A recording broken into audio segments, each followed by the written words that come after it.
Chocolate जो ingredient है ना, मुझे लगता है कि ये डिजर्ट एंड स्वीट्स का आलू है क्योंकि जैसे आलू सब में फिट हो जाता है ना, चॉकलेट से भी आप मानोगे नहीं उतने सारे डिजर्ट्स बन सकते हैं, अनगिनत बन सकते हैं।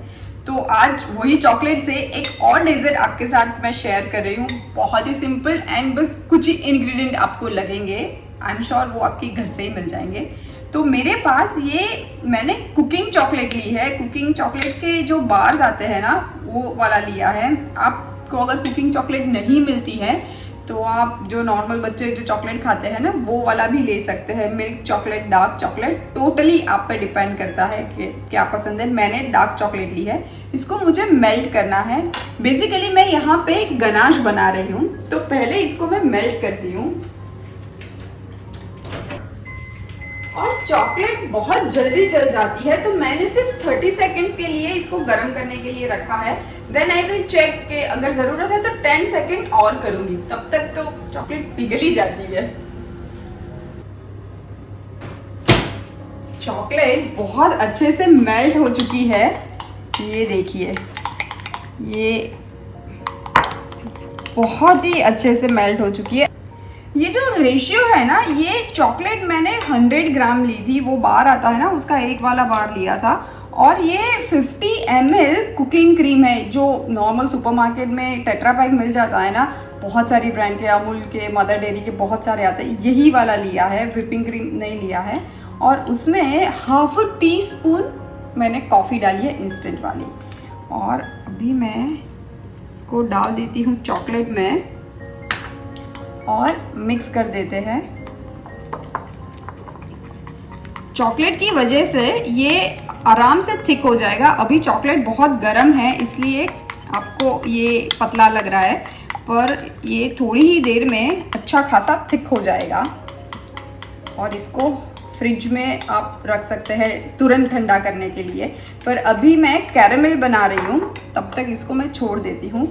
तो अब बनाते हैं कैरेमल। डोंट वरी, मुझे पता है कि बहुत लोगों को डर लगता है कि कैरेमल कैसे बनाएं। मैं आज आपको बहुत ही सिंपल तरीका बताती हूँ।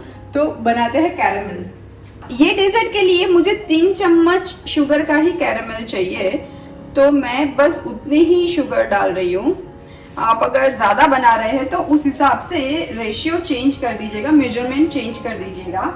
कैरेमल बनाने का सबसे पहला स्टेप होता है कि जो आपका पॉट है वो आप एकदम ही साफ लीजिएगा, जिसमें मॉइस्चर ना हो। कभी कभी हम करते हैं ना कि दूध उबालना है तो गीला वाला पॉट ले लेते हैं। कैरेमल के लिए बिल्कुल ही सूखा वाला पॉट लीजिएगा, वरना वो शक्कर है ना, वो क्रिस्टलाइज हो जाती है। और शक्कर डालने के बाद जब हीट ऑन कर दे, उसके बाद चम्मच से सब्जी की तरह उसको हिलाइएगा नहीं, इसको बस छोड़ दीजिए, अपने आप शुगर को मेल्ट होने दीजिए।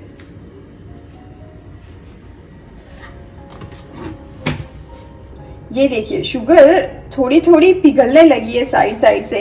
यही टाइम पे स्टर नहीं करना है। आप चाहो तो पैन को स्वर्ल कर सकते हो, पर चम्मच डाल के प्लीज नहीं स्टर कीजिएगा।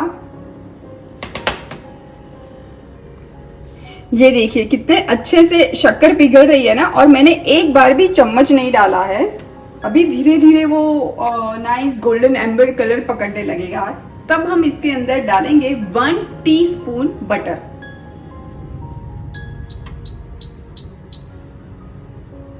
इसके अंदर ये 1 टीस्पून बटर डालती हूँ। और बटर एकदम ठंडा है ना, तो उसके साथ ही शुगर का कुकिंग प्रोसेस बंद होने लगेगा। और हम डाल देते हैं ये 2 टेबलस्पून वापस कुकिंग क्रीम है, मैं वो भी डाल देती हूँ। एंड बस तुरंत मिला लेंगे। अब शुगर के साथ काम करना थोड़ा सा मुश्किल होता है, इसीलिए मैंने ये बहुत बड़ा पॉट लिया था। आप ये छोटे वाले पॉट लेके कभी कैरेमल नहीं बनाइएगा, क्योंकि कैरेमल में क्या होता है ना, वो शुगर ऊपर आती है, और अगर आप छोटे में बनाएंगे तो वो बाहर निकल जाएगी। और बस अब मिक्स कर लेते हैं, थोड़ा सा थिक हो जाएगा। क्रीम डालने के बाद मैंने फ्लेम को एकदम ही स्लो कर दिया है। आप चाहो तो टर्न ऑफ भी कर सकते हो, बिकॉज शक्कर अपने आप थोड़ा सा डार्क कलर पकड़ने लगेगी क्योंकि बहुत गर्म है ना। तो जब ये ऐसी थोड़ी सी डार्क होने लगे ना, तब आप हीट को टर्न ऑफ कर दीजिए और बस इसको एक साइड में निकाल दीजिए, क्योंकि ये ठंडा होने के बाद जैसे चॉकलेट थिक होती है ना, वैसे ही ये थिक होने लगेगा। होने के लिए रख देती हूँ क्योंकि मुझे थोड़ा सा थिक कैरामल चाहिए, और इतने गर्म में तो वैसे भी डेजर्ट नहीं बन पाएगा। कैरामल को ठंडा कर रही हूँ। कैरामल ठंडा हो रहा है, इसको मैं छोटे से बोल में शिफ्ट कर देती हूँ। देखिए कैरामल भी थोड़ा सा ठंडा हो गया है, मतलब रूम टेम्परेचर तक आ गया है। ये मैंने 3 टेबलस्पून शक्कर का कैरामल बनाया था, उसमें से आप आराम से, हम छोटे वाले ग्लास में सर्व कर रहे हैं, ये आराम से 3 से 4 आप बना सकते हैं। It's good for 1 family. And ये हमारा गनाश भी पहले से काफ़ी थिक हो गया है। वैसे भी ये वाला डेजर्ट ना असेंबल करने के बाद हमें फ्रिज में ठंडा करने के लिए रखना है। तो असेंबल करते हैं तो सबसे पहले मैं ग्लास में नीचे डाल देती हूँ ये चॉकलेट का जो क्रम्स है ना, बिस्किट का हमने बनाया था, मैं वो डाल देती हूँ। बेसिकली ये वाला डेजर्ट ना मैं हमेशा छोटे ग्लास में बनाती हूँ क्योंकि ये काफ़ी रिच होता है। तो मैं ये चॉकलेट का एक बिस्किट का लेयर बना देती हूँ और इसके ऊपर हम डालेंगे ये कैरामल। इसका हम एक लेयर डाल देंगे।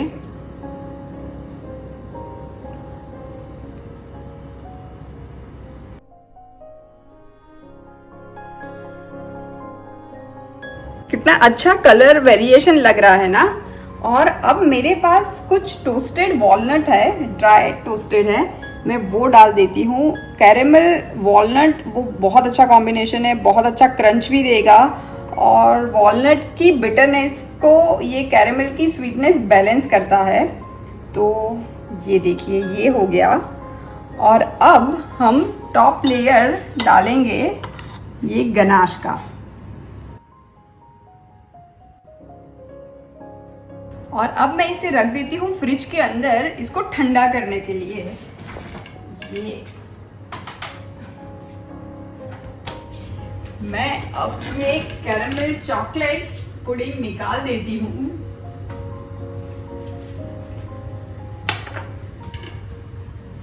ये है ना, दिखने में बहुत छोटा है पर फ्लेवर में ये बहुत बड़ा है। It's like a bomb. तो मैं इसको अभी गार्निश करती हूँ। ये जो बबल रैप आता है ना, इसके ऊपर मैंने मेल्टेड चॉकलेट डाल दी थी और इसको फिर फ्रिज में रख दिया था। तो ये देखिए ये मुझे कैसे डिज़ाइन वाली चॉकलेट मिल गई ना। तो इससे बहुत अच्छा गार्निश हम कर सकते हैं। बस सिंपल से लेके इसको ऊपर ऐसे रख देंगे। That's it. अगर आप चाहो तो सिंपल वॉलनट से भी डेकोरेट कर सकते हो या चॉकलेट को शेव करके भी डाल सकते हो। ये लीजिए मैं कुछ कुछ वॉलनट्स भी डाल देती हूँ। And that's it, it's ready. मेरा छोटा सा चॉकलेट कैरामल पुडिंग तैयार है।